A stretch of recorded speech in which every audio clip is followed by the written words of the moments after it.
Wabarakatuh. Alhamdulillahi Rabbil Alamin. Wassalatu wassalamu ala ashrafil mursalin Nabiina wa maulana Muhammadin wa ala alihi wa sahbihi ajma'in. Wa ashhadu an la ilaha illallah wahdahu la syarikalah. Wa ashhadu anna Muhammadan abduhu wa rasuluh sallallahu alaihi wa ala alihi wa sahbihi wa man tabi'ahum bi ihsanin ila yaumiddin. Alhamdulillah, puji syukur kita haturkan kehadirat Allah Subhanahu wa taala. Di kesempatan siang hari ini kembali kita melanjutkan kajian rutin yang diselenggarakan oleh Majelis Ta'lim Qalbun Salim. Dan insyaallah kita akan mengangkat sebuah tema aktivitas haram yang dianggap biasa. Sebenarnya tema semacam ini pernah kita bedah dalam sebuah kajian bedah buku yang ditulis oleh Syekh Muhammad bin Shalih Al-Munajjid hafizahullah. Beliau menulis sebuah buku yang berisi kumpulan dosa-dosa yang diremehkan oleh masyarakat, yang diremehkan oleh manusia. Buku itu berjudul Muharramatun Istahana Bihan Nas, hal-hal haram yang diremehkan oleh masyarakat.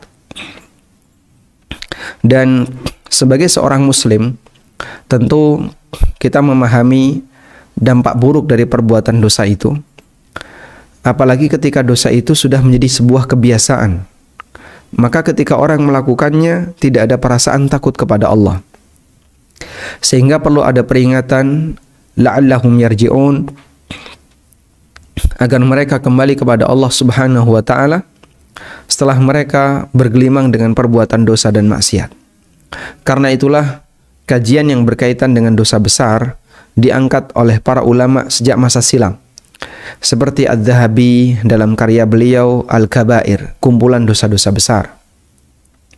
Kemudian juga tulisan yang diangkat oleh Al-Haytami dalam kitab beliau Az-Zawajir. Demikian pula yang diangkat oleh Syekh Muhammad bin Sulaiman At-Tamimi dalam kitab beliau Masail Jahiliyah. Dan untuk saat ini kita akan mengutip sebagian dari perbuatan dosa dan maksiat yang banyak diremehkan oleh manusia. Pertama, disebabkan karena mereka tidak tahu, dan yang kedua mungkin disebabkan karena dorongan hawa nafsu atau karena pengaruh yang lain, termasuk diantaranya adalah disebabkan karena pemikiran yang menyimpang. Tayyib. Jamaah dimakan Allah Subhanahu wa taala. Berkaitan dengan sesuatu yang diharamkan oleh Allah, jumlahnya sangat banyak, dalam arti pelanggaran-pelanggaran yang terjadi di masyarakat terhadap aturan Allah sangat sering terjadi. Dan sebagai hamba yang beriman, pertama kita perlu melihat keutamaan ketika seorang hamba itu meninggalkan sesuatu yang diharamkan. Saya akan bacakan beberapa keterangan yang disampaikan oleh para ulama berkaitan dengan keutamaan meninggalkan apa yang diharamkan oleh Allah Subhanahu wa taala. Qala Maimun bin Mihran rahimahullah pernah mengatakan, beliau salah satu di antara ulama besar, Maimun bin Mihran rahimahullah pernah mengatakan, as-sabru sabran, sabar itu ada dua. As-sabru 'alal musibah hasanun wa afdalu min dzalika as-sabru 'alal ma'asi. Sabar itu ada dua. Yang pertama, sabar dalam menghadapi musibah. Orang ketika terkena musibah kemudian dia bersabar dengan cara tidak melakukan perbuatan yang menunjukkan kalau dia tidak ridho dengan ketetapan Allah. Hasanun itu satu hal yang baik. Wa afdalu min dzalika, tapi ada bentuk sabar yang lebih afdal dibandingkan itu. Apa itu? As-sabru 'anil ma'asi, yaitu bersabar untuk meninggalkan maksiat. Was-sabiru 'anil ma'asi nihayatuhu ila falahin wa najahin. Karena siapa yang bersabar meninggalkan maksiat, maka dia akan mendapatkan keberuntungan, dia akan mendapatkan kemenangan. Bisa dia jumpai ketika di dunia, dan hasilnya akan dia jumpai ketika di akhirat. Allah Subhanahu wa taala berfirman, Ya ayyuhalladzina amanu isbiru wasabiru warabitu wattaqullah la'allakum tuflihun. Wahai orang-orang yang beriman, bersabarlah, wasabiru, dan berusahalah untuk bersabar, warabitu, ya, dan kuatkan tekadmu, wattaqullah, dan bertakwalah kepada Allah, la'allakum tuflihun, kalian pasti akan beruntung. Imam Ibnul Jauzi rahimahullah pernah mengatakan, walau anna syakhsan taraka ma'siyatan li ajlillah, ketika ada orang meninggalkan maksiat karena Allah, la ra'a thamrata dzalik, dia akan melihat buah dari hal itu. Wa kadzalika idza fa'ala ta'atan, demikian pula ketika orang melakukan ketaatan, dia akan melihat buah dari amal ketaatan yang dia lakukan. Qala Sufyan ats-Tsauri, kata Sufyan ats-Tsauri rahimahullah, "Inda as-sabahi yahmadul qaumu as-suri wa 'inda al-mamati yahmadul qaumu at-taqi." Inda as-sabahi yuhmadul qaumu as-suri wa 'inda al-mamati yuhmadul qaumu at-taqi. Ketika pagi, maka orang yang dia melakukan ketaatan kepada Allah akan dipuji, dan ketika kematian akan dipuji al-qaum yang at-taqi, yang bertakwa kepada Allah, yang dia berusaha untuk meninggalkan maksiat. Qala Imam Ibnu Qayyim rahimahullah. Ibnu Qayyim rahimahullah mengatakan, "Dzukira lis-sabri 'anil ma'siyah sababaini wa faidatain." Dikatakan bahwasanya orang yang bersabar meninggalkan maksiat itu ada dua sebab dan ada dua manfaat. Sebabnya kenapa orang bisa meninggalkan maksiat? Yang pertama adalah al-khaufu min luhuqil wa'id. Karena rasa takut. Sebabnya adalah rasa takut dia akan mendapatkan ancaman disebabkan karena maksiatnya. Sebab kenapa orang itu takut maksiat adalah dia akan mendapatkan ancaman terhadap maksiat yang dia kerjakan. Wathani, dan sebab yang kedua, al-haya'u minar rabbi tabaraka wa ta'ala. Karena rasa malu kepada Allah tabaraka wa ta'ala. Ayyusta'ana ala ma'asihi bini'amihi wa ayyubariza bil adzaimi. Dan untuk bisa mendapatkan ini, agar terbangun rasa takut pada diri seorang hamba terhadap ancaman Allah, dan dia punya rasa malu kepada Allah, adalah ayyusta'ana ala ma'asihi bini'amihi, agar dia mengingat nikmat-nikmat Allah sehingga dia bisa meninggalkan maksiat Allah. Allah banyak memberikan nikmat kepada kita. Tidakkah kamu malu ketika Allah banyak memberikan nikmat kepadamu lalu kamu durhaka di hadapannya? Wa ayyubariza bil adzaim, dan dia malu untuk kemudian melakukan perbuatan dosa besar terang-terangan atau melakukan perbuatan maksiat di hadapan Allah Subhanahu wa taala. Wa ammal faidatan, adapun manfaat yang bisa didapatkan dari perbuatan maksiat, yang pertama adalah al-ibqa' 'alal iman, bisa mempertahankan iman, wal hadar minal haram, dan selalu hati-hati dari sesuatu yang haram. Baik, itu keterangan yang disampaikan oleh Ibnu Qayyim rahimahullah berkaitan dengan orang yang meninggalkan maksiat. Selanjutnya, jamaah yang dimuliakan Allah Subhanahu wa taala, ketika manusia ingin meninggalkan maksiat, maka dia harus tahu apa saja yang harus dia tinggalkan. Sebab orang ketika tidak tahu bagian mana yang merupakan dosa besar, bisa jadi dia terjerumus ke dalam perbuatan dosa besar itu, sementara dia tidak sadar. Maka di sini kami sampaikan bahwa tahap awal, ya, dalam meninggalkan maksiat,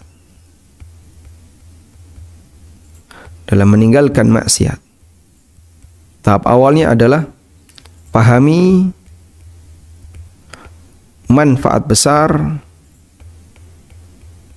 ketika orang meninggalkan maksiat.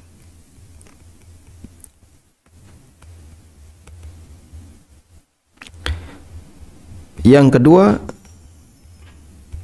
kedua adalah pahami jenis-jenis maksiat, jenis dan bentuk maksiat. Selanjutnya kita akan memahami yang kedua. Tadi kita sudah membacakan beberapa keterangan para ulama berkaitan dengan manfaat besar ketika orang meninggalkan maksiat. Berikutnya kita akan memahami jenis dan bentuk maksiat. Perbuatan maksiat secara umum bisa kita bagi sesuai dengan hierarkinya. Yang pertama adalah maksiat kekufuran, yang bisa menyebabkan pelakunya keluar dari Islam.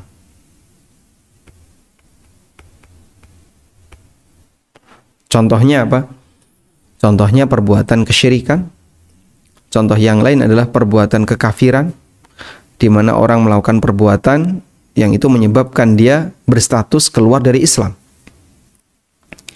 Dan maksiat semacam ini jangan sampai terjadi pada siapapun di antara kaum muslimin. Karena Allah Subhanahu wa ta'ala berwasiat agar jangan sampai kita mati kecuali dalam kondisi menjadi seorang muslim. Wala tamutunna illa wa antum muslimun. Jangan sampai kalian mati kecuali dalam kondisi sebagai seorang muslim. Jadi kalaupun kita tidak bisa istiqamah untuk rajin tahajud, tidak bisa istiqamah untuk rajin puasa sunnah, tidak bisa istiqamah untuk rajin ibadah, minimal kita istiqamah untuk menjadi seorang muslim. Wala tamutunna illa wa antum muslimun. Selanjutnya, yang kedua adalah maksiat yang berstatus sebagai perbuatan kufur kecil.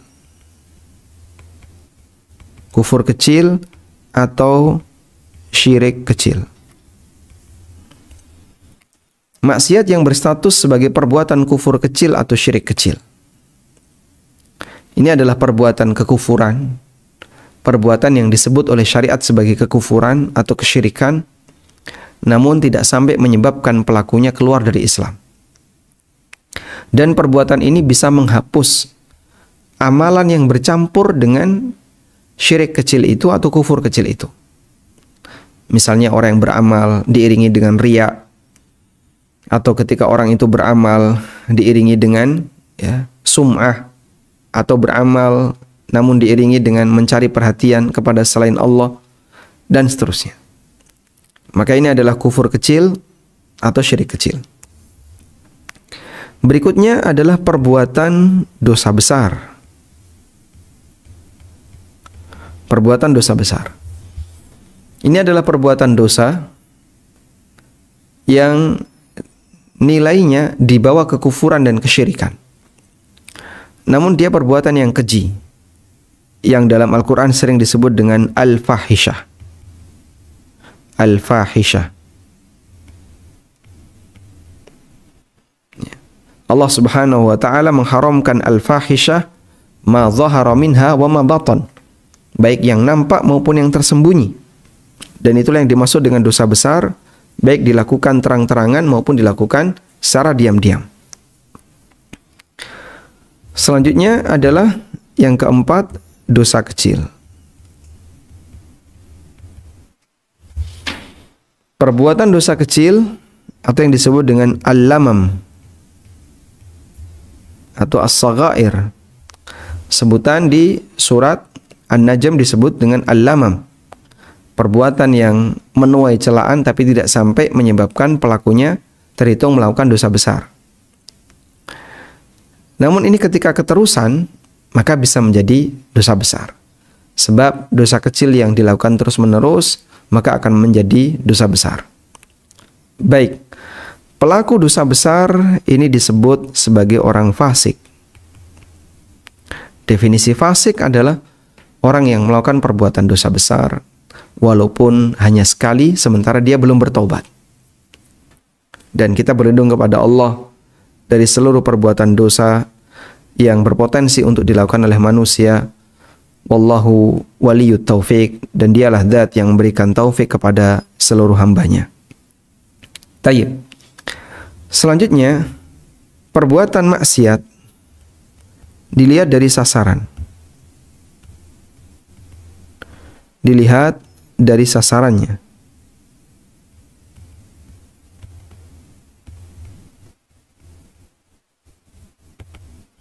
Dilihat dari sasarannya, perbuatan maksiat dibagi menjadi dua. Yang pertama, maksiat terkait hak Allah. Yang kedua, perbuatan maksiat terkait hak makhluk.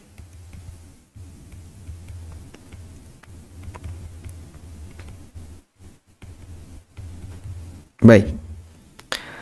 Dan secara konsekuensi, orang yang berbuat maksiat terkait hak makhluk, maka dia harus minta kerelaan kepada yang bersangkutan. Jika yang bersangkutan tidak ridha, maka orang ini akan ditagih di akhirat. Waliyadzubillah. Ada sebuah kaidah yang disampaikan oleh Ibnu Abbas radhiyallahu anhu. La kabirata wala saghirata ma'al israr.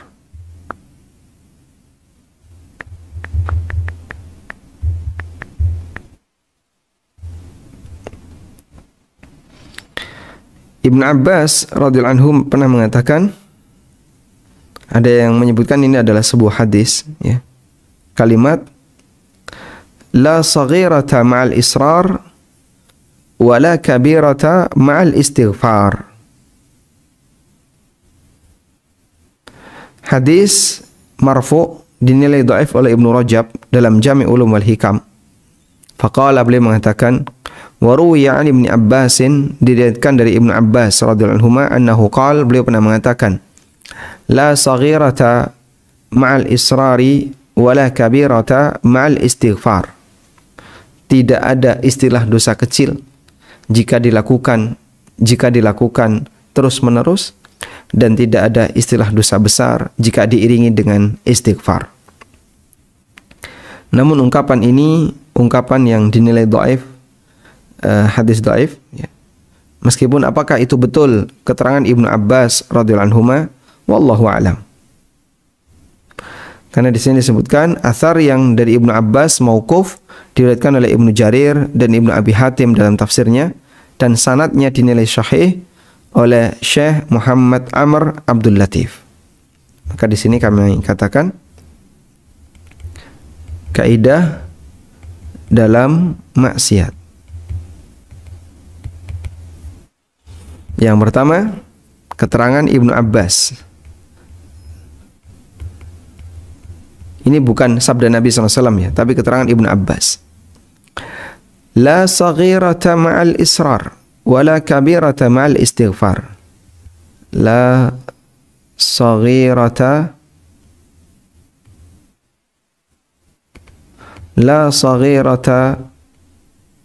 ma'al israr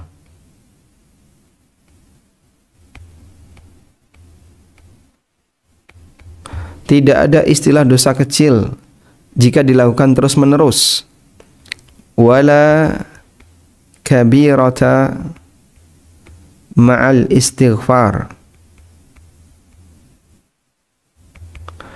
Tidak ada istilah dosa besar jika diiringi dengan istighfar. Ini keterangan Ibnu Abbas. Yang kedua, ada keterangan yang disampaikan oleh seorang ulama. Coba kita cek namanya, ya. Beliau pernah mengatakan sebuah kalimat yang sangat indah. La tandur ila sigharil ma'asi, walakin indur ila azamati man ta'si.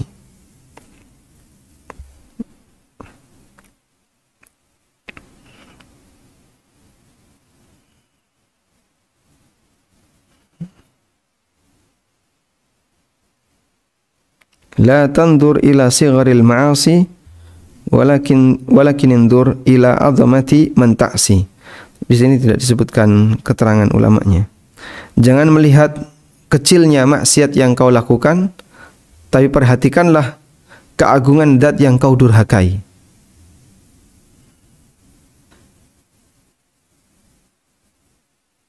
Bilal bin Sa'ad. Namanya Bilal bin Sa'ad. Keterangan Bilal bin Sa'ad. La tandur ila sigharil ma'asi walakin inzur ila azamati man ta'si. Jangan lihat kecilnya maksiat, tapi perhatikanlah keagungan zat yang kau durhakai. Sehingga orang ketika merasa ini dosa kecil, akhirnya dosa itu diremehkan. Perhatikanlah, jangan melihat kecilnya dosa, tapi lihatlah kepada siapa kau durhaka. Kepada zat yang azim, yang maha besar, Allah Azza wa Jalla. Baik. Kemudian yang ketiga, buku catatan amal tidak meninggalkan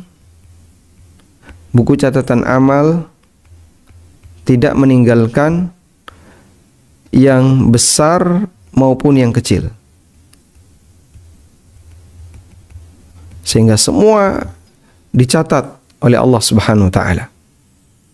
Sebagaimana yang Allah firmankan dalam Al-Qur'an di surat Al-Kahfi, "Wa ma li hadzal kitabi la yughadiru shaghiratan wala kabiratan illa ahsaha."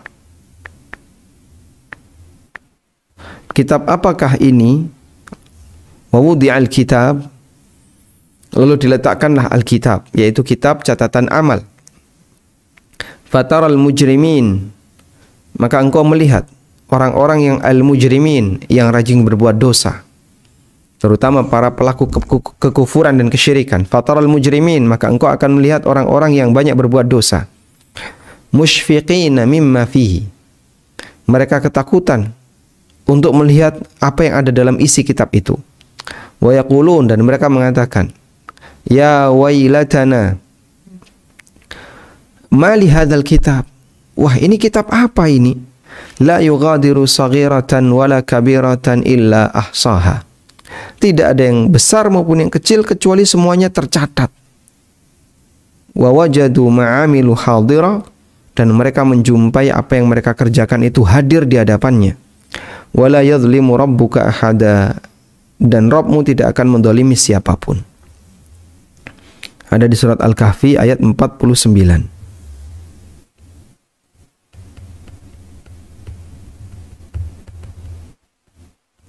Baik.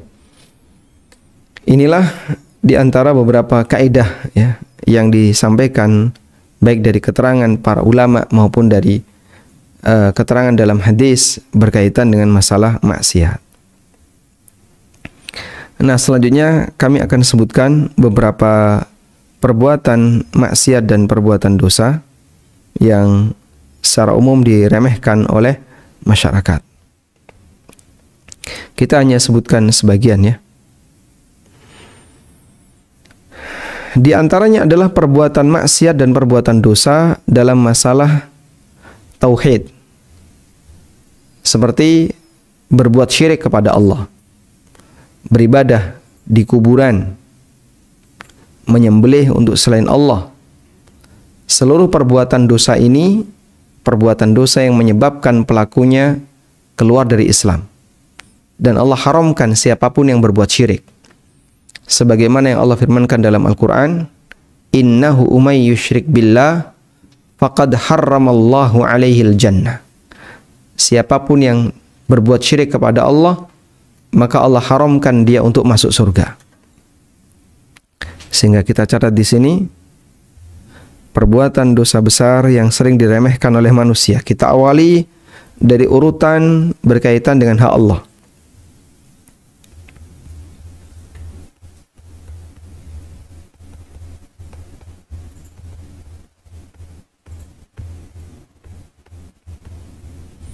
Yang pertama apa?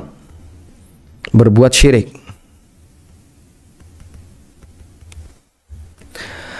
Tidak banyak orang yang sadar akan bahaya syirik.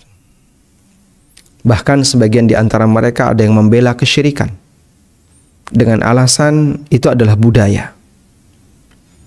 Perhatikanlah bahwa sadar akan syirik itu salah satu di antara sifatnya para nabi. Sampai Nabi Ibrahim alaihissalam berdoa kepada Allah, ya, miliki sadar akan bahaya kesyirikan. Sadar akan bahaya syirik, perbuatan syirik. Orang yang punya kesadaran akan bahaya perbuatan syirik, maka dia akan memberikan kewaspadaan yang maksimal terhadap perbuatan kesyirikan. Jangan sampai itu terjadi pada dirinya. Allah Subhanahu wa taala mencontohkan bagaimana bentuk sadar akan bahaya kesyirikan ketika Allah menceritakan tentang Ibrahim. Allah berfirman dalam Al-Quran menceritakan tentang Ibrahim, wajnubni wa baniya an na'budal asnam, dan jauhkanlah diriku dan anak keturunanku agar jangan sampai mereka menyembah berhala. Ada di surat Ibrahim ayat 35. Wa idh qala Ibrahimu rabbi ja'al hadzal balada amina wajnubni wa baniya an na'budal asnam. Ingatlah ketika Ibrahim berdoa, Rabbi ja'al hadzal balada amina. Ya Allah, jadikanlah negeri ini negeri yang aman. Wajnubni, dan jauhkanlah aku, wa baniya, dan anak turunku, an na'budal asnam, agar kita tidak menyembah berhala. Ada seorang ulama yang mengatakan, "Faman ya'manul bala ba'da Khalilir Rahman." Pada waktu ulama ini membaca ayat ini, ayat yang tadi kita baca, doanya Ibrahim, beliau itu menangis. Lalu beliau mengatakan, "Faman ya'manul bala ba'da Khalilir Rahman." Siapakah orang yang bisa menjamin dirinya aman dari perbuatan kesyirikan setelah dia membaca doanya Ibrahim Khalilur Rahman yang memohon kepada Allah perlindungan dari kesyirikan? Ya. Coba Anda mengukur ya, tingkat doa yang kita baca sehari-hari. Pernah enggak kita itu berdoa kepada Allah, ya Allah, jauhkanlah aku jangan sampai nyembah berhala. Ya Allah, lindungi aku dari penyembahan berhala. Pernah kita berdoa kayak gitu? Mungkin jarang di antara kita yang berdoa seperti itu, dan bahkan nggak pernah kita mengucapkan doa seperti itu. Karena isi doa kita itu lebih banyak diwarnai dengan keinginan-keinginan duniawi, minta utangnya dilunasi, lancar rezeki, lancar jodoh, lancar, lebih banyak berjejal dengan keinginan duniawi. Makanya doa itu mewakili obsesi. Sehingga kalau ada orang yang ingin tahu obsesi dirinya, lihatlah apa yang menjadi rutinitas doanya. Itulah yang menjadi harapan besarnya. Karena ketika orang itu punya iman kepada Tuhan, maka dia akan meminta kepada Tuhannya untuk mewujudkan apa yang menjadi keinginan besarnya dan obsesinya. Sehingga ketika seorang itu berdoa kepada Allah, doa itu yang mewakili obsesi dan keinginannya. Sekarang Anda bisa lihat Ibrahim alaihissalam berdoa kepada Allah memohon agar dijauhkan dari apa Pak? Penyembahan berhala. Berarti menunjukkan rasa takut dia kepada perbuatan kesyirikan itu sangat besar. Sampai dia memohon kepada Allah, wajnubni wa baniya an na'budal asnam. Jauhkanlah aku dan keturunanku jangan sampai menyembah berhala. Baik. Dan ketika kita sadar akan kesyirikan, maka kita seharusnya berdoa kepada Allah memohon perlindungan jangan sampai melakukan perbuatan kesyirikan itu. Selanjutnya, perbuatan berikutnya yang itu termasuk di antara perbuatan dosa besar yang diremehkan Nah, di sini untuk perbuatan kesyirikan, ya, ragamnya ada banyak. Di antaranya adalah berkurban untuk selain Allah.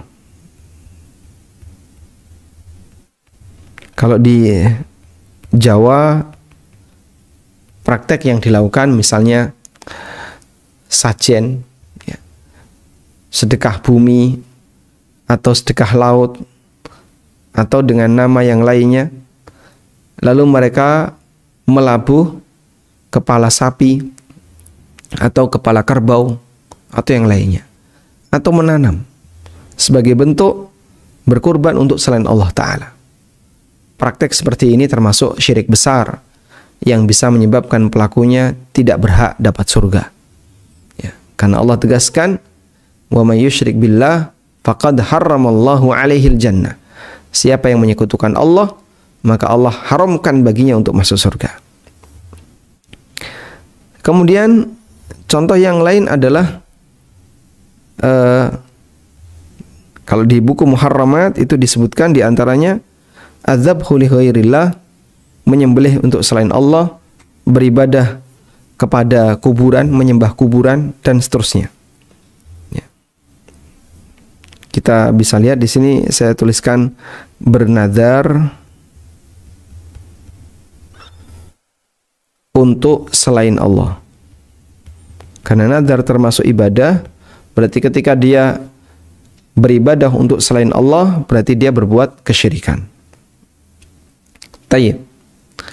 Kemudian contoh yang lain adalah meyakini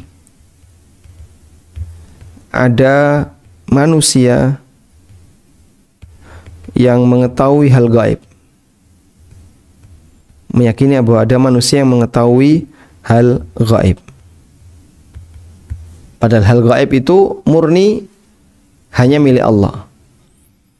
Allah tegaskan dalam Al-Quran, qul la ya'lamu man fis samawati wal ardil ghaiba illallah. Katakanlah wahai Muhammad, di langit dan di bumi ini tidak ada yang mengetahui hal yang gaib kecuali Allah. Coba kita carikan ayatnya. Allah berfirman,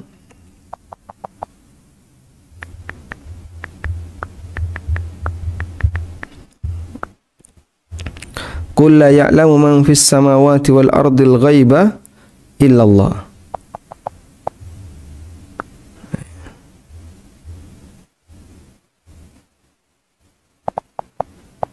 Baik.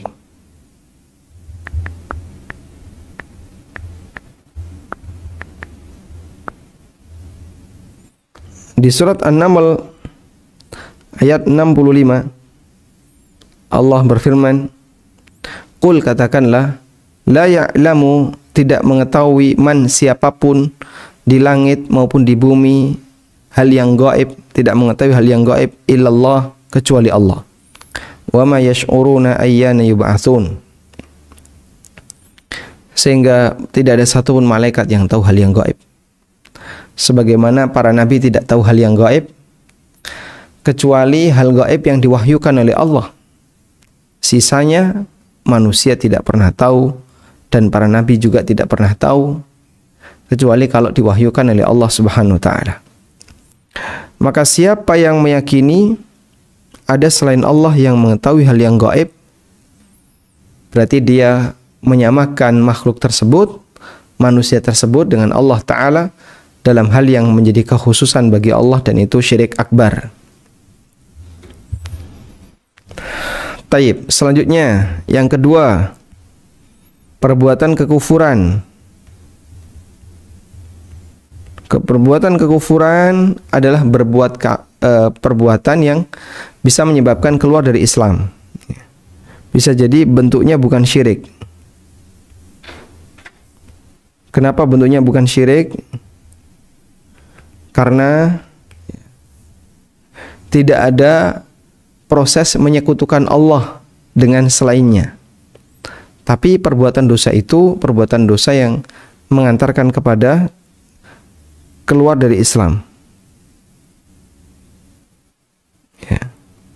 Bentuknya bukan syirik. Contohnya apa, Pak? Contohnya perbuatan kekufuran yang bukan kesyirikan. Contohnya istihza. Apa itu istihza? Bersenda gurau. Bersenda gurau. Bersenda gurau kenapa? Bersenda gurau dalam masalah agama. Dia bergurau dalam masalah agama.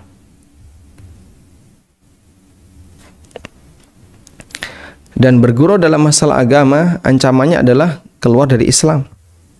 Sebagaimana yang Allah firmankan dalam Al-Quran, Qul abillahi wa ayatihi wa rusulihi kuntum tastahzi'un qad kafartum ba'da imanikum. Kalimatnya qad kafartum ba'da imanikum. La ta'tadiru qad kafartum ba'da imanikum. Jadi ini ceritanya, ayat ini turun berkaitan dengan keberadaan orang munafik yang mereka bersenda gurau, mengolok-olok Nabi SAW dan para sahabatnya yang saleh. Lalu senda gurau itu dilaporkan kepada Rasulullah SAW. Kemudian orang munafik itu pun mengejar yang lapor tadi sampai menghadap Nabi SAW. Ya Rasulullah, saya cuma bercanda, tidak serius, maka jangan diambil hati. Allah turunkan ayatnya, wala in sa'altahum, dan kalau engkau bertanya kepada mereka, la yaqulunna, maka mereka akan menjawab, innama kunna nakhudu wa nal'ab, kami itu bersenda gurau, kami hanya main-main. Qul, maka jawablah, abillahi wa ayatihi wa rasulihi kuntum tastahzi'un, maka jawablah, apakah kalian akan bermain-main bersenda gurau dengan Allah, ayat-ayatnya dan Rasulnya?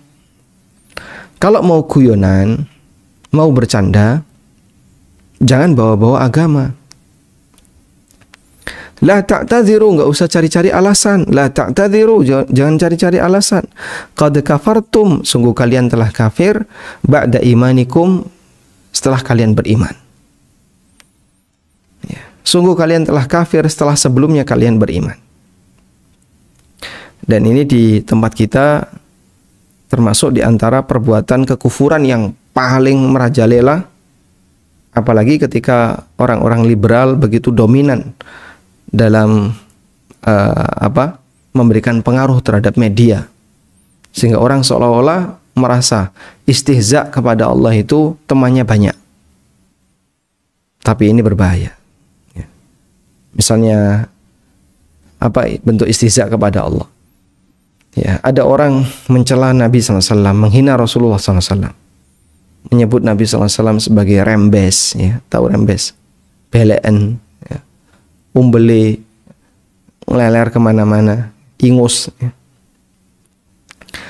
Menyebut Nabi SAW sebagai orang A, sebagai orang B, termasuk menyebut beliau dengan pedofilia, melakukan hubungan dengan anak di bawah umur.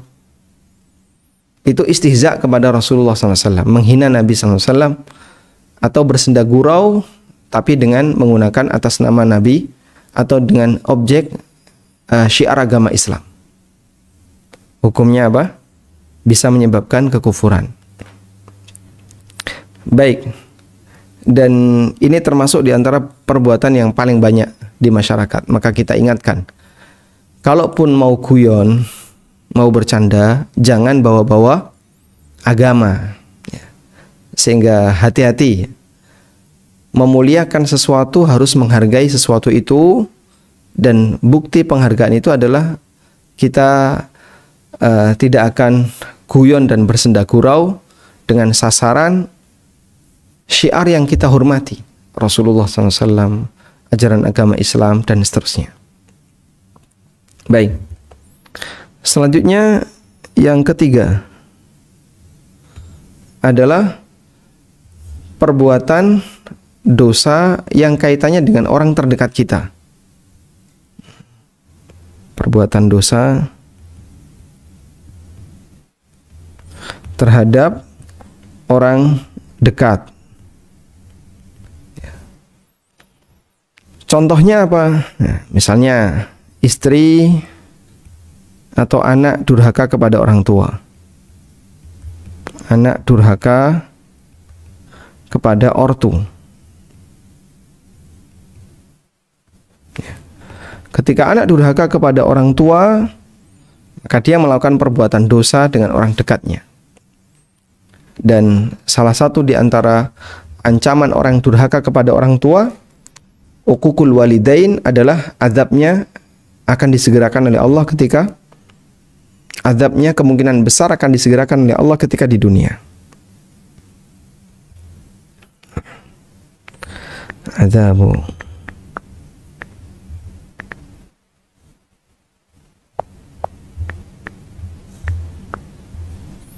siksaan bagi orang yang melakukan perbuatan uququl walidain, durhaka kepada kedua orang tuanya. Rasulullah sallallahu alaihi wasallam pernah mengatakan dalam hadis dari Abdurrahman bin Abi Bakrah dari ayahnya yaitu Abu Bakrah, Rasulullah sallallahu alaihi wasallam bersabda, "Ala uhaddithukum bi akbaril kabair." Maukah kutunjukkan kepada kalian dosa yang paling besar? Qalu, mereka menjawab, "Bala ya Rasulullah, tentu." Qala, kemudian Nabi SAW bersabda, "Al-isyraku billah wa uququl walidain." Berbuat syirik kepada Allah, durhaka kepada kedua orang tua. Ini termasuk deretan dosa besar. Dalam hadis yang lain dari sahabat Abdullah bin Amr, ada orang Badui menghadap Nabi SAW. Faqala, lalu Badui ini bertanya, "Ya Rasulullah, mal kabair, apa itu dosa besar?" Qala, beliau menjawab, "Al-isyraku billah," menyekutukan Allah. Qala, thumma madza? Badui itu bertanya lagi, kemudian dosa apa lagi? Qala, thumma uququl walidain. Kemudian durhaka kepada kedua orang tua. Qala, thumma madza? Lalu Badui itu bertanya lagi, lalu apa lagi? Tsummal yaminul ghamus. Selanjutnya yang ketiga adalah sumpah palsu. Sumpah palsu. Baik, ini semuanya menunjukkan dosa besar dalam bentuk durhaka kepada kedua orang tua. Sampai kita dilarang untuk menjadi penyebab orang lain mencela orang tua kita. Dan ketika itu dilakukan termasuk bagian dari durhaka. Dalam hadis ini dari Ibnu Abbas radhiyallahu anhuma, beliau menceritakan Nabi SAW bersabda, "Mal'unun, tercela, terlaknat, terkutuk orang yang menghina bapaknya. Terkutuk orang yang menghina bapaknya. Dan terkutuk orang yang menghina ibunya. Terkutuk orang yang menyembelih untuk selain Allah." Ya. Nabi SAW ditanya, "Siapakah orang yang menghina bapaknya?" Lalu Rasulullah SAW bersabda, "Si A menghina bapaknya B." Nah, B nggak terima, akhirnya B balas dengan menghina bapaknya A. Maka itulah yang dimaksud orang yang menjadi penyebab orang lain menghina bapaknya, memperolok-olok bapaknya atau orang tuanya. Baik. Selanjutnya, contoh yang lain adalah istri durhaka kepada suaminya. Istri yang durhaka kepada suami. Dan ini termasuk di antara dosa besar. Karena istri yang durhaka kepada suami terkadang dilaknat oleh malaikat dalam posisi tertentu. Sebagaimana disebutkan dalam hadis yang sahih, Rasulullah sallallahu alaihi wasallam pernah bersabda, "La'anatha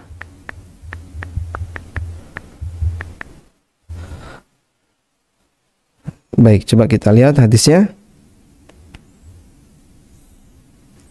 Dalam hadis dari Abu Hurairah radhiyallahu anhu yang diriwayatkan oleh Bukhari dan yang lainnya, Rasulullah sallallahu alaihi wasallam bersabda, "Idza da'a ar-rajulu imra'atah," apabila seorang lelaki, seorang suami mengajak istrinya ila firashihi, ke ranjang, fa'abat, namun istrinya ini menolak, fabata ghadbana 'alaiha, sampai akhirnya suaminya itu marah kepada istrinya. La'anathal malaikatu hatta tusbih. Maka wanita sang istri tadi akan dilaknat oleh malaikat sampai subuh. Hadis riwayat Bukhari dan Muslim. Masya Allah. Sehingga bahaya besar bagi istri yang durhaka kepada suaminya. Dan mungkin banyak di antara kita yang menganggap itu adalah hal yang remeh. Sehingga kadang ada istri yang menyebabkan suaminya marah padahal dalam posisi suaminya ini di posisi yang benar. Tayyib. Selanjutnya perbuatan haram berikutnya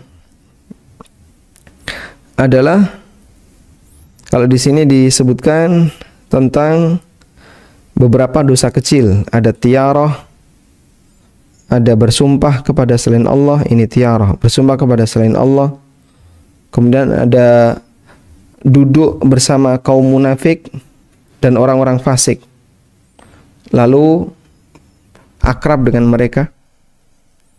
Kemudian meninggalkan tumakninah ketika sholat. Nah, ini termasuk di antara dosa yang sering diremehkan. Ini kalau bila kita tambahkan adalah kezaliman. Ya, kezaliman kepala, kezaliman atasan, kepada bawahan. Kezaliman atasan kepada bawahan. Contoh, kezaliman suami kepada istri, kezaliman orang tua kepada anak, dan seterusnya. Sehingga atasan kepada bawahan di sini misalnya suami zalim kepada istri,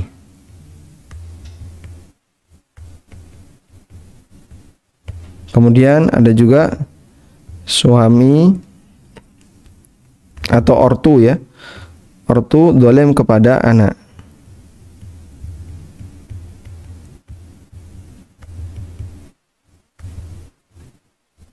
Baik. Ini bentuk kezaliman atasan kepada bawahan. Dan yang namanya kezaliman, az-zulmu dzulumatun yaumil qiyamah. Kezaliman adalah kegelapan kelak di hari kiamat. Lalu yang keempat, perbuatan syirik kecil. Yang keempat adalah perbuatan syirik kecil.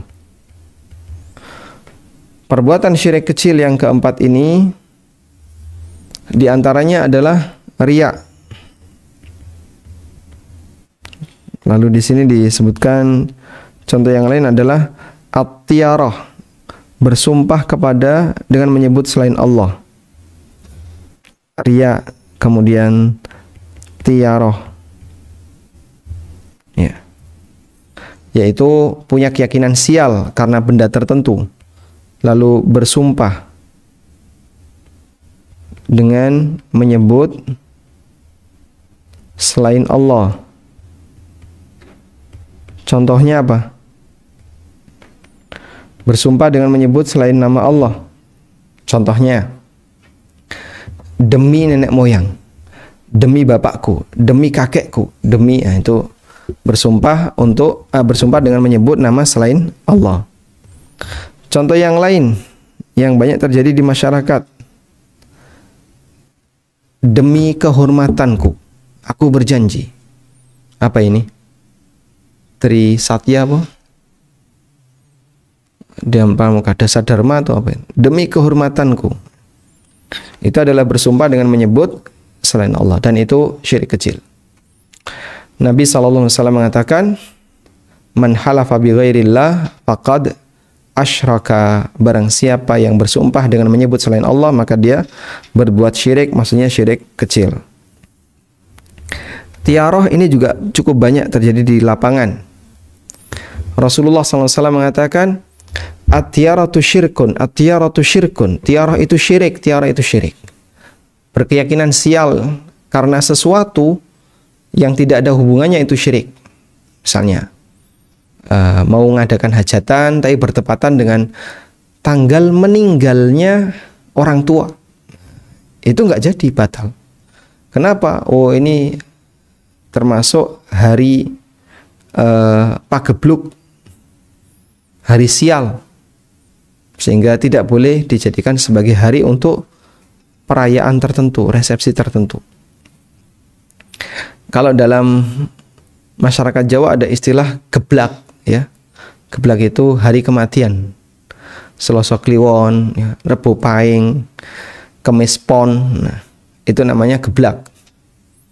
Kalau ada 35 orang yang meninggal dalam waktu yang berbeda-beda, maka berarti semuanya jadi geblak. Jika 35 orang itu adalah semua orang penting bagi dirinya. Misalnya Simbah meninggal Selasa Kliwon atau Sabtu Legi, maka tidak boleh ngadain acara di Sabtu Legi. Karena itu hari sial, disebut dengan hari geblak. Dan itu semuanya adalah tiarah. Nah, selanjutnya di antara yang sering dilakukan adalah tidak tumak nina dan mendahului imam dalam sholat. Yang kelima, tidak tumak nina. Tidak tumak nina. Terus apalagi satunya? Berikutnya adalah mendahului imam. Mendahului imam. Dan mendahului imam. Ini berkaitan dengan masalah sholat. Ya. Mendahului imam dosa besar. Kenapa dosa besar? Karena diancam oleh Nabi SAW. Hendaknya orang yang suka mendahului imam menghentikan kebiasaan buruknya. Atau kalau tidak, Allah Subhanahu wa taala akan mengubah wajahnya menjadi wajah keledai. Ya. Itu bahaya mendahului imam.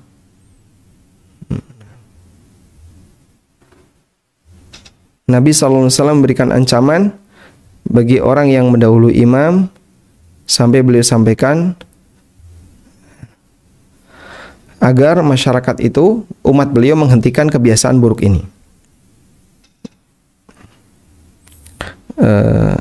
Surat Al-Himar.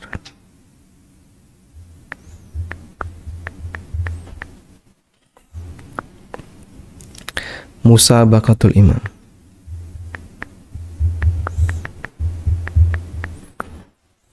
Nah, dalam sebuah hadis, ya, Rasulullah sallallahu alaihi wasallam bersabda,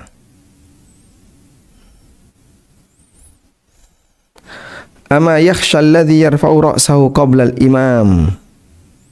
Hadis muttafaqun alaih. Hendaknya orang yang mengangkat kepalanya sebelum imam, dia takut ayyuhawwilallahu ra'sahu ra'sa himar. Allah akan ganti kepalanya seperti kepala keledai. Aw yaj'alu suratahu surata himar. Atau Allah jadikan mukanya seperti muka keledai. Nah, adanya ancaman ini menunjukkan kalau itu adalah perbuatan dosa besar. Tidak tumak nina juga dosa besar. Karena orang yang tidak tumak nina ketika sholat, maka sholatnya tidak diterima, sebab tumak nina bagian dari rukun sholat. Kemudian di antara dosa besar yang lainnya, ya, di sini disebutkan berkaitan dosa besar bagi para wanita, yaitu wanita meminta cerai, kemudian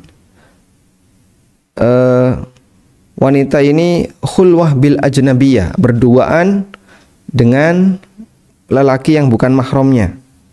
Termasuk diantaranya adalah safar tanpa mahram dan ad-diyathah.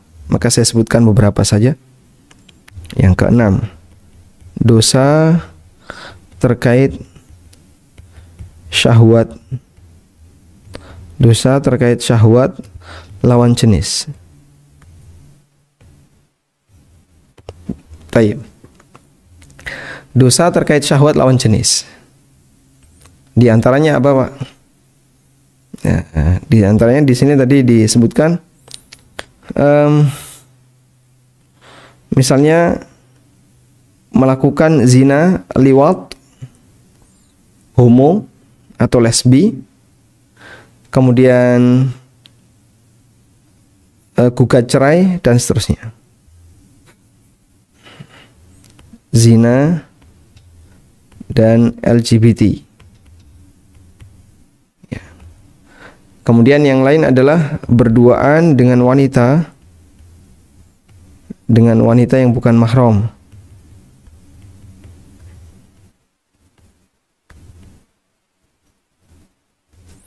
Berduaan dengan wanita yang bukan mahram. Nabi SAW mengatakan, la yakhluwanna ahadukum bimra'atin illa wa ma'aha dzu mahramin.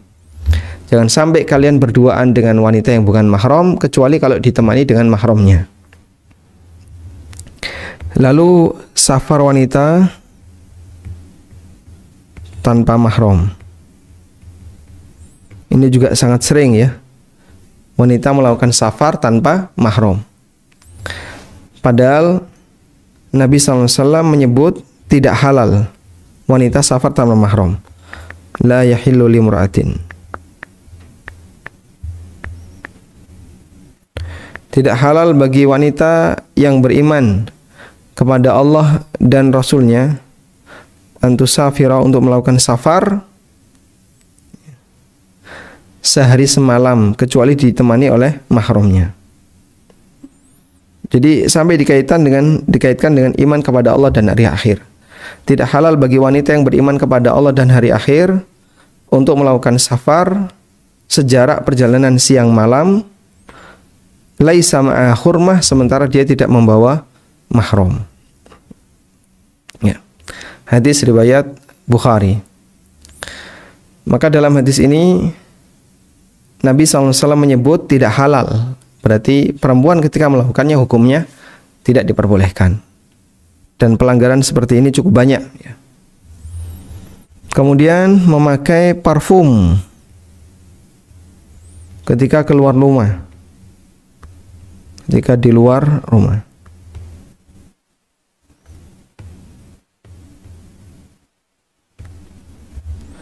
Terutama pada saat dia mau jalan-jalan dan seterusnya. Bagi wanita, Nabi SAW pernah menyebutkan ya tentang ancaman itu. Ayyuma imra'atin ista'tarat fa'lam anna zaniyah.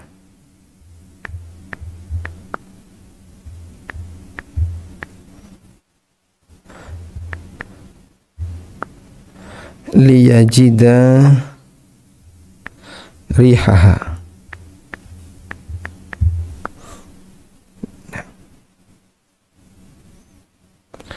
Nabi SAW mengatakan ayyuma imra'atin ista'tarat famarrat ala qaumin liyajidu min rihiha fahiya zaniyah. Wanita siapapun yang memakai minyak wangi lalu dia lewat di kerumunan lelaki agar baunya bisa tercium oleh mereka, fahiya zaniyatun, maka itu adalah wanita pezina. Wa kullu ainin zaniyah. Ini hadis dari Abu Musa al-Asy'ari radhiyallahu anhu dan statusnya hadis yang sahih diriwayatkan oleh An-Nasa'i dan yang lainnya. Ya, maka ada orang yang dia berzina tanpa sadar. Ya. Wanita pakai parfum ketika keluar rumah dengan maksud biar bisa dicium parfumnya oleh orang lain. Baik, kemudian Nabi SAW juga menyebutkan ad-diyasa. Apa itu diyasa? Ad-diyasa artinya tidak punya rasa cemburu. Diyasa, tidak memiliki rasa cemburu.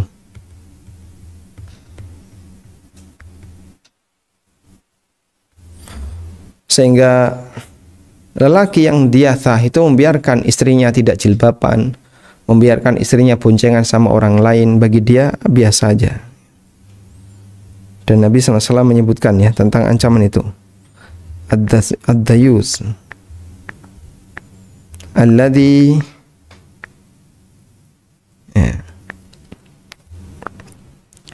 Ad-dayuth alladhi yuqirru fi ahli al-khubtha.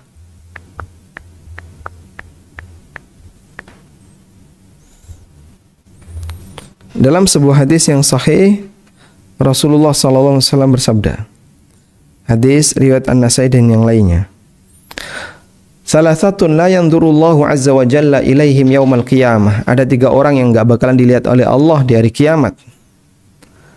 Al-aku, durhaka kepada orang tua, wal mar'atu al-mutarajjilah, wanita ya, al-mutarajjilah yang bergaya lelaki, wanita tomboy, wad-dayus dan ad-dayus. Siapakah ad-dayus? Alladzi yuqirul khubtha fi ahlihi, yang mengizinkan keluarganya untuk melakukan tindakan al-khubth, tindakan khabith, yaitu tindakan yang merusak kehormatan, membiarkan istrinya enggak berjilbab, kumpul dengan lelaki lawan jenis dan dia diam saja. Itulah yang disebut dengan ad-dayus. Wallahu alam, wa sallallahu ala nabiyyina Muhammadin wa ala alihi wa sahbihi wa sallam.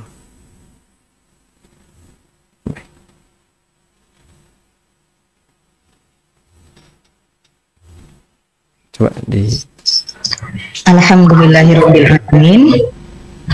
Ada beberapa pertanyaan yang masuk. Izin bertanya. Sebentar, mohon izin sebentar. Oh ya, maaf.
Baik. Alhamdulillahirabbil alamin. Izin bertanya, apakah kalau safar wajib seperti haji dan umroh boleh tanpa mahram? Kemudian bila seorang wanita bekerja keluar rumah dan diizinkan oleh suami, apakah termasuk dosa besar juga? Untuk safar wajib, safar haji dan safar umroh yang pertama, umroh wajib, haji yang pertama adalah haji wajib, maka safar seperti ini menurut pendapat yang lebih rajih diperbolehkan bagi wanita untuk berangkat tanpa mahram. Menurut pendapat yang lebih kuat, dan ini adalah pendapat mazhab Syafi'iyah.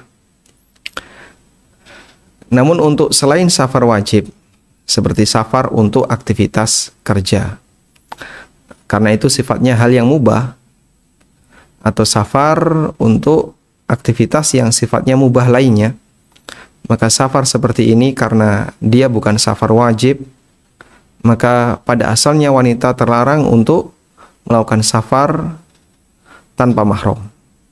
Bagaimana kalau sudah diizinkan oleh suaminya? Ini hukum Allah.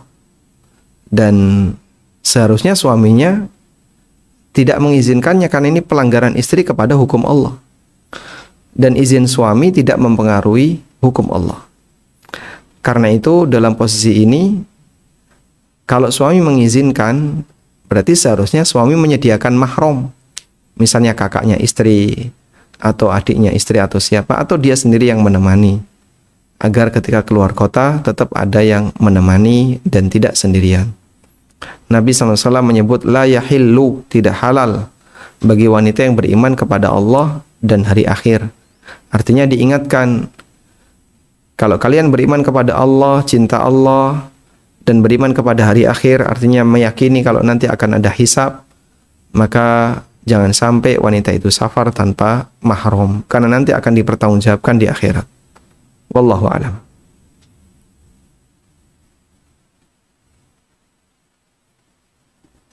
Pertanyaan kedua, apakah mengisi formulir pernyataan atas nama kehormatan diri juga termasuk syirik?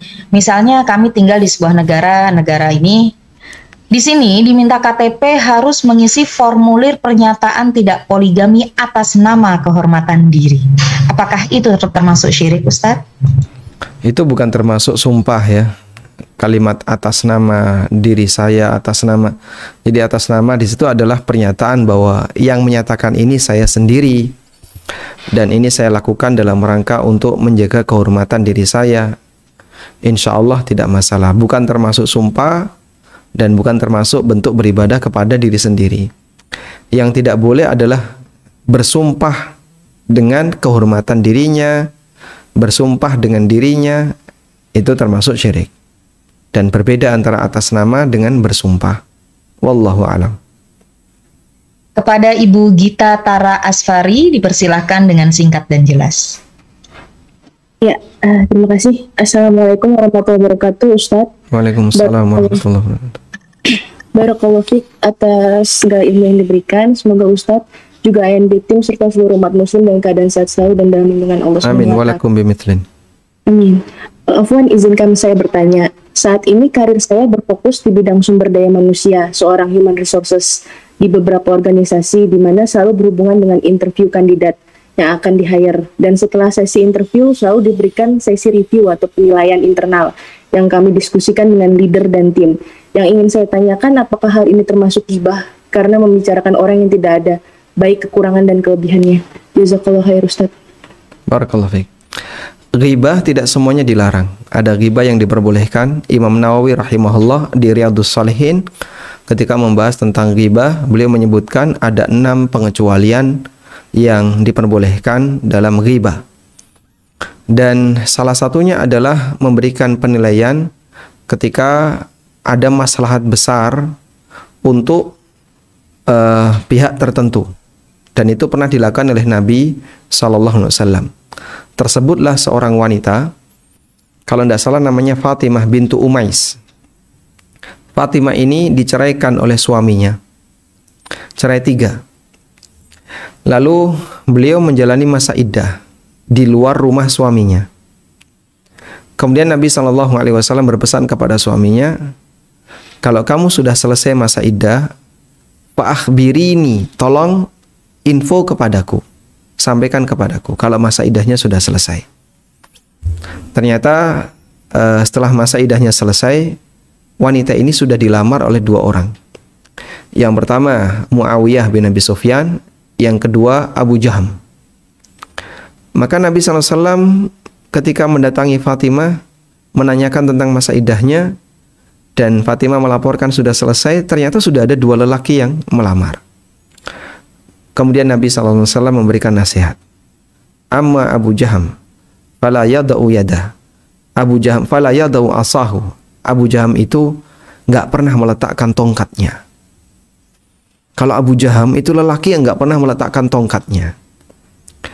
Dan makna tidak pernah meletakkan tongkatnya itu konotasinya negatif. Karena ada 2 makna. Pertama, terlalu sering safar. Nanti kalau kamu jadi istrinya, ditinggal-tinggal terus kamu ini. Dia nggak pernah meletakkan tongkatnya, terlalu sering safar. Yang kedua, Makna yang kedua adalah dia sering mukul istrinya. Kalau kamu nikah sama Abu Jaham, nanti kamu sering dipukul. Ini makna Abu Jaham tidak pernah meletakkan tongkatnya.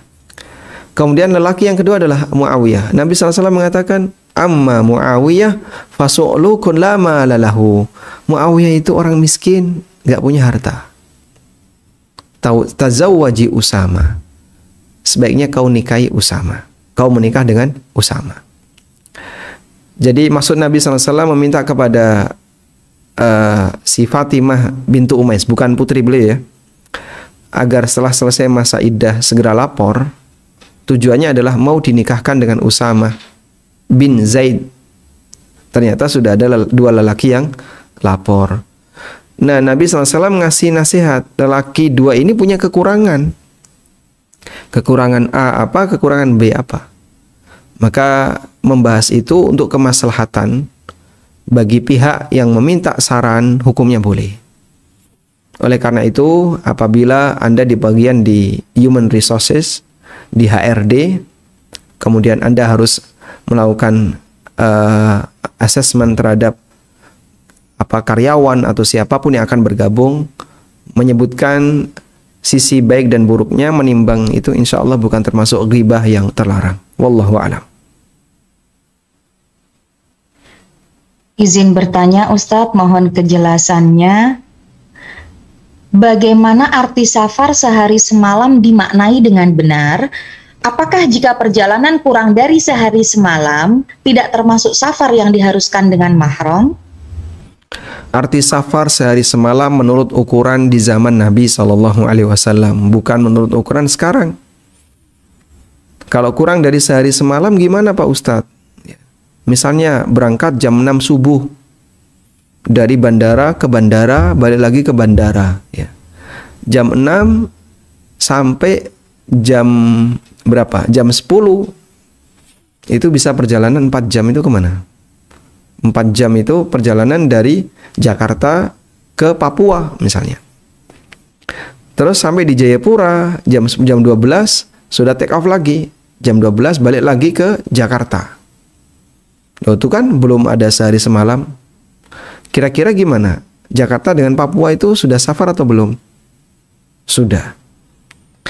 Nah, yang dimaksud sehari semalam maksudnya adalah perjalanan di masa silam. Nah, perjalanan di masa silam sehari semalam itu adalah batasan jarak safar, yaitu kurang lebih 80 kilo. Maka kalau seorang wanita melakukan safar sejauh 80 kilo minimal, maka tergolong musafir dan dia harus didampingi dengan mahram. Wallahu a'lam. Lanjutan pertanyaannya, jika misalnya kita ada kerja di luar kota tetapi kita dengan teman wanita kita atau dengan satu tim, bagaimana Ustadz? Ya, wanita itu tidak bisa jadi mahram bagi wanita yang lain. Sehingga mahrammu siapa? Ibu ini, ibu ini, ibu ini. Sejak kapan wanita jadi mahram bagi wanita yang lain? Yang namanya mahram itu lelaki. Ya memang terus terang ya, bahas masalah safar wanita ini di zaman sekarang itu Masya Allah ya. Pertanyaannya jadi banyak. Pertanyaan jadi banyak itu kenapa? Karena kasusnya banyak. Dan karena kasusnya banyak, syubhatnya juga banyak. Kata ustadz itu, kata tokoh itu, nah itu jadi syubhat. Padahal kalau kita baca hadisnya, kalimat hadisnya sih kayaknya tidak sulit untuk dipahami dan tidak perlu takwil terlalu jauh. Karena kalimat Nabi SAW, la yahillu limra'atin an tusafir. Tidak halal bagi wanita yang beriman kepada Allah dan hari akhir untuk melakukan safar sehari semalam illa ma'a dzi mahramin 'alaiha, kecuali dia didampingi oleh mahramnya.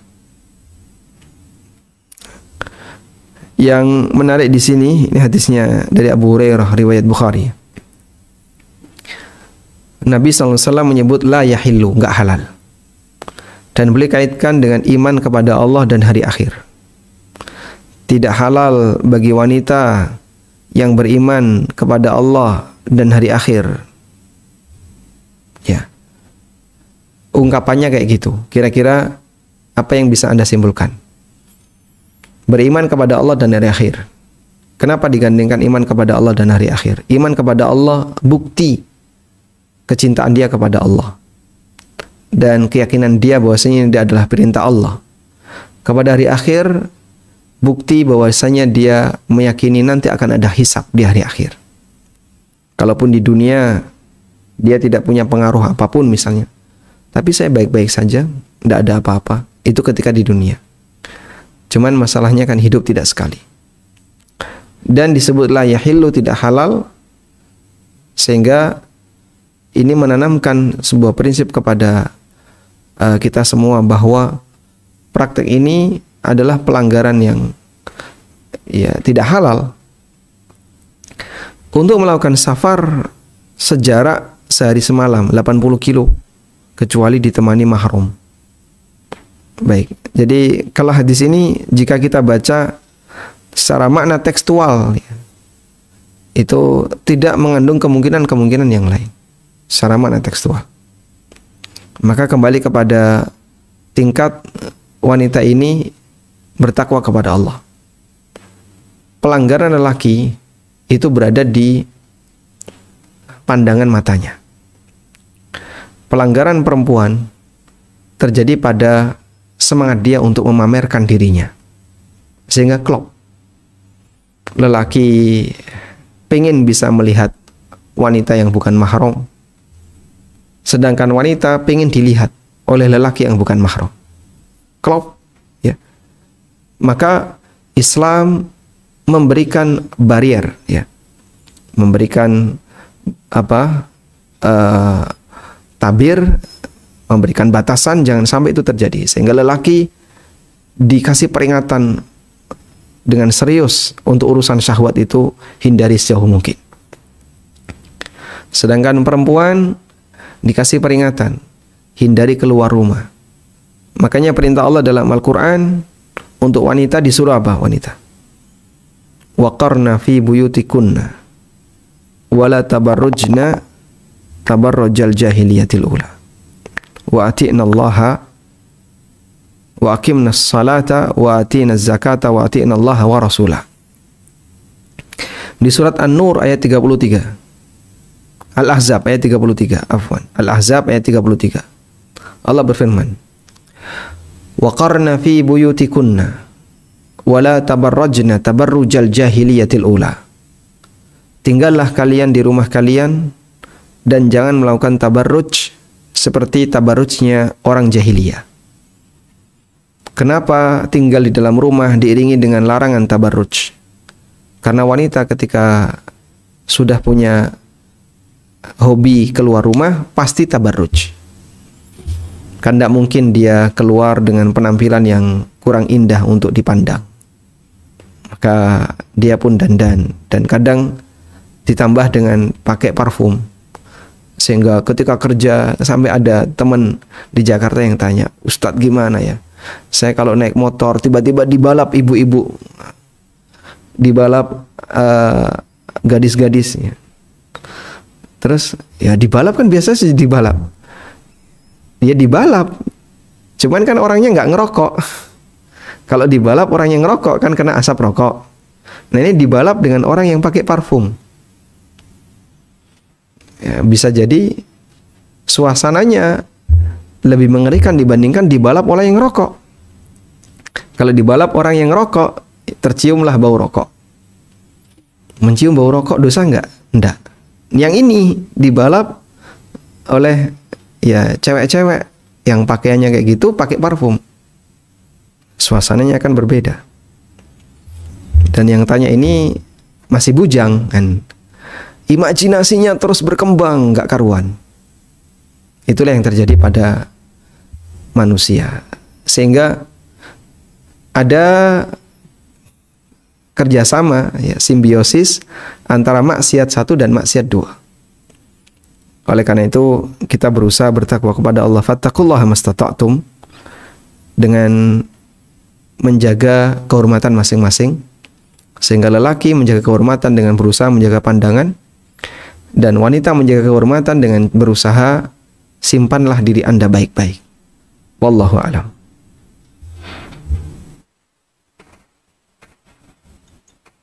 Benar, Ustadz, nih jadi panjang nih. Apakah ada batas usia? Apakah ada batasan usia wanita safar didampingi mahram? Justru semakin tua makin bahaya kan ya. Makin bahaya dalam arti dia butuh pendamping untuk melayani dia, karena dia semakin lemah. Kalau dari sisi nilai kelemahan, kalau dari sisi nilai mengundang syahwat, ya memang semakin tua tentu saja tidak semenarik ketika masih muda. Tapi dalam hadis tadi tidak ada batasan antara yang masih muda maupun yang sudah tua. Karena itu pada asalnya sama saja antara yang tua dan yang muda. Meskipun yang muda lebih kuat dari sisi efek samping di dunia syahwat. Makanya pendampingan untuk yang masih muda adalah untuk perlindungan dirinya. Di jalan resiko besar. Di jalan akan ada peluang banyak hal. Kalau sekarang mungkin ya suasananya barangkali lebih aman. Ketika manusia menggunakan moda transportasi yang umumnya lewat terminal, kadang ada ibu-ibu yang pingsan sendirian dia. Yang nolong siapa, Pak? Supir truk atau supir itu ya. Dibawa kemana? Mungkin nggak dibawa ke rumah sakit. Dan ada sebagian orang yang cerita ke saya, di terminal ini pernah ada kejadian kayak gitu. Ya penumpang yang lain mungkin peduli amat. Ngapain saya nolong? Karena saya juga punya kepentingan. Akhirnya yang nolong ya kayak gitu. Dalam posisi ketika petugas belum banyak. Oleh karena itulah pada asalnya seperti ini sama antara yang muda maupun yang tua. Wallahu a'lam. Kepada Ibu Mortiara Sediadi, silakan. Assalamualaikum Pak Ustadz. Waalaikumsalam warahmatullahi. Saya mau menyambung mengenai safar wajib yang tadi Pak Ustadz katakan, kalau safar wajib umroh untuk umroh dan haji yang pertama itu boleh tanpa mahram. Bagaimana dengan padahal itu kan syarat untuk haji dan umroh itu ada syarat utama atau rukunnya harus dengan mahram. Sedangkan dengan peraturan baru pemerintah Saudi sekarang, kalau pemerintah Saudi membolehkan membuka peluang untuk wanita masuk ke Saudi Arabia atau untuk haji dan umroh tanpa mahram. Bagaimana Ustadz? Padahal mahram itu untuk haji dan umroh itu adalah syarat utama. Saya lupa syarat utama ataukah rukun untuk melakukan safar untuk haji dan umroh. Bagaimana Ustadz? Ibu dapat dari mana syarat utama haji dan umroh harus ada mahram? Sebelum saya sudah waktu dulu sebelum haji, kalau kita pergi haji kan syarat utama itu kan harus dengan mahram seorang wanita. Baik, bukan syarat utama haji dan umroh, tapi syarat utama safar ya. Mungkin yang lebih tepat. Nah, baik. Jadi memang dulu pemerintah Saudi menetapkan ada surat mahram bagi wanita yang mau melakukan haji maupun umroh. Dan kebijakan itu sudah dihapus. Namun andaikan kebijakan itu ada, yaitu perlu dipenuhi sebagai kebijakan administratif. Tapi akhirnya pihak travel malah justru menjadikan kebijakan itu sebagai tambahan dosa. Tambahan dosanya gimana, Pak? Surat mahram palsu. Iya, betul. Ya, itu banyak sekali dulu pelanggaran kayak gitu. Sehingga ini dianggap mahram ini jadi mahram ini, jadi mahram ini. Makanya saya sampai pernah, ya ini pikiran pribadi ya, semakin banyak syarat yang ditetapkan oleh pemerintah baik Indonesia maupun Saudi, semakin banyak maksiat bagi orang yang mau melakukan perjalanan haji dan umroh. ketika vaksin meningitis diwajibkan, dusta itu banyak sekali. Dusta, sogok itu banyak sekali. Yaitu mungkin jadi ini online ya, mungkin teman-teman juga ikut nonton. Ya, dusta itu banyak sekali. Dusta, sogok, masya Allah. Begitu itu dihapuskan, satu peluang dosa hilang. Ketika surat mahram itu ada, peluang dosanya besar. Dulu ada biometrik, ya. Biometrik diwajibkan, itu dosanya juga ada. Pokoknya semakin banyak syarat, semakin banyak dosa. Makanya saya di ANB Channel ada beberapa penawaran. Kenapa ANB tidak membuka travel umroh?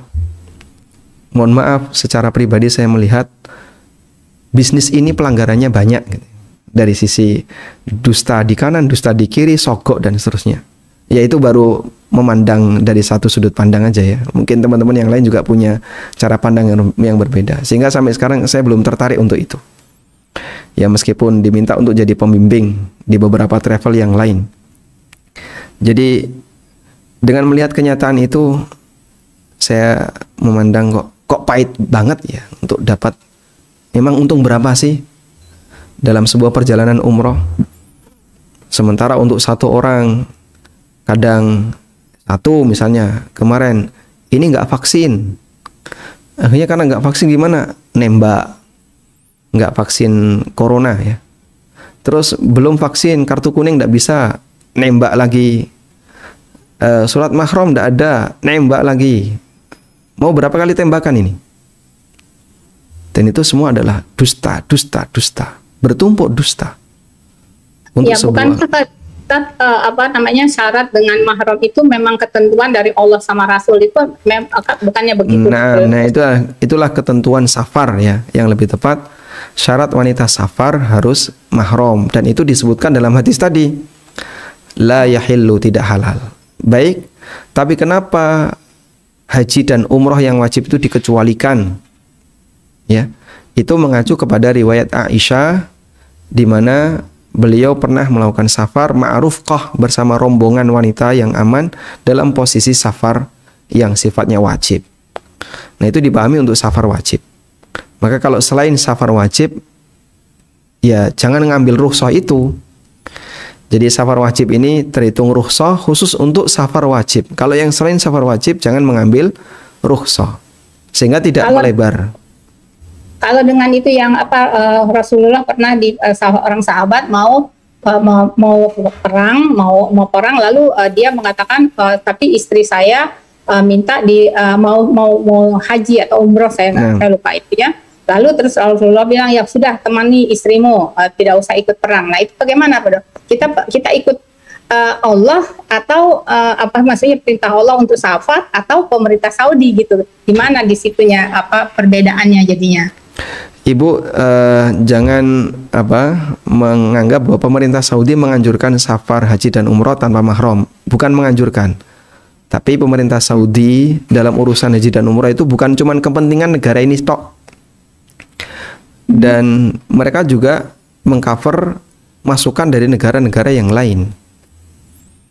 Nah, mengingat dalam sebagian madhab menyebutkan bahwa wanita haji dan umroh boleh tanpa mahram jika haji dan umroh wajib, maka untuk mengcover itu keputusan surat mahram tadi dicabut. Jadi bukan pemerintah Saudi menganjurkan ya, beda kan? Kalau menganjurkan mari haji dan umroh tanpa mahram tidak apa-apa, itu menganjurkan. Tapi ini tidak, dibolehkan. Dulu nggak boleh, harus ada mahram. Namun mengingat ada masukan bahwasanya dalam mazhab ini boleh safar tanpa mahram untuk haji dan umroh dan yang wajib. Nah, dalam posisi itu mereka kan tidak hanya kepentingan satu negara, tapi juga kepentingan negara yang lain. Begitu. Jadi hukum Allah tetap akan kita usahakan untuk ditegakkan. Dan bagian dari aturan itu yang dikecualikan adalah safar wajib, seperti safar wanita hijrah, itu safar wajib. Ada beberapa sahabiyat yang ketika hijrah meninggalkan Mekah menuju Madinah tanpa mahram. Karena mahramnya kafir, suaminya kafir, mahramnya kafir. Ya. Terus gimana ini? itu safar wajib. Karena kalau tidak dia bertahan di Mekah, justru bisa lebih berbahaya. Maka mereka melakukan safar dari Mekah menuju Madinah tanpa mahram. Dan itu salah satu di antara dalil safar wajib boleh tanpa mahram. Di antaranya safar hijrah. Wallahu a'lam. Izin bertanya, kalau ada ibu-ibu yang keluar rumah sendiri untuk keperluan belanja ke pasar atau membeli keperluan rumah tangga, apakah termasuk dosa dan harus memerlukan mahram? Kalau tidak jarak safar, Anda di Bogor, terus safar di Bogor juga, Jakarta safar di itu bukan safar ya, di Bogor lalu keluar rumah di area Bogor, Jakarta di area Jakarta, itu bukan safar. Sehingga ibu-ibu antar jemput anak yang tinggal di Jogja, antar jemput anak, nggak mungkin kan? Anaknya sekolah di mana? Tinggal di Jogja, sekolah di Solo. Itu safar tiap hari ya. Tapi kan nggak mungkin. Alhamdulillah. Ya, dikumulai Assalamualaikum. Jadi dalam posisi ini, kalau keluar belanja,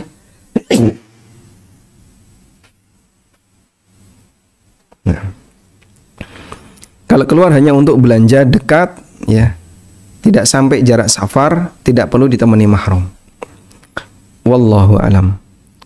Tayyib, kita cukupkan sampai di sini. Alhamdulillahirabbil alamin. Mohon maaf sebelumnya kepada Bapak Ibu yang masih belum bisa pertanyaannya saya bacakan ataupun bertanya langsung kepada Ustadz. Alhamdulillahirabbil alamin.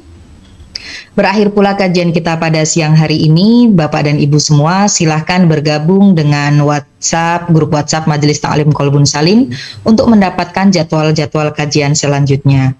Marilah sama-sama kita tutup kajian kita pada siang hari ini dengan pembacaan doa yang akan dipimpin oleh Ustadz. Kepada Ustadz persilahkan. Nah, kita mohon kepada Allah, semoga Allah memberikan kita keteguhan untuk selalu istiqamah di atas iman.